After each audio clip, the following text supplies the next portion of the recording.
I'm George Luna Peña with the KUNM Youth Radio Project. Today is October 18th, 2010, and we're at the UNM campus with...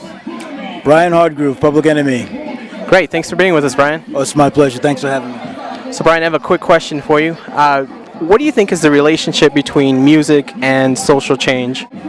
With regard to young people and music, modern popular music has a major impact on how young people think, and how young kids think going up into adulthood.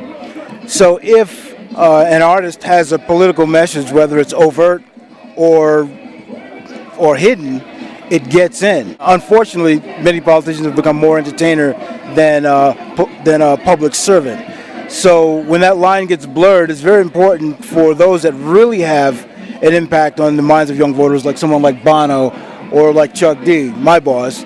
It's important to have responsible messages come from those artists, since a lot of what they say comes across as truth to young people.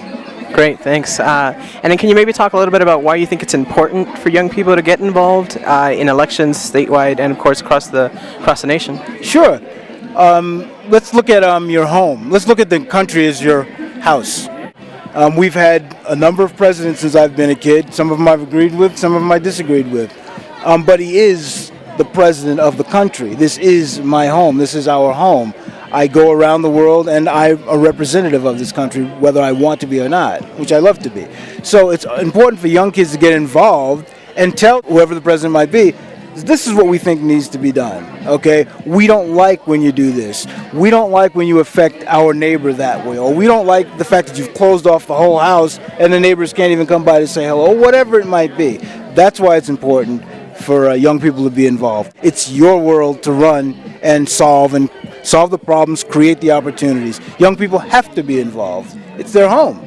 I definitely agree with that. And Brian, is there anything else that you'd like to add? No one's perfect. Whoever's been in power is not perfect. Whoever's going to be in power is not perfect. Our job is to make sure that they do the best they can do for us. Take pride and take control. Perfect. Thanks.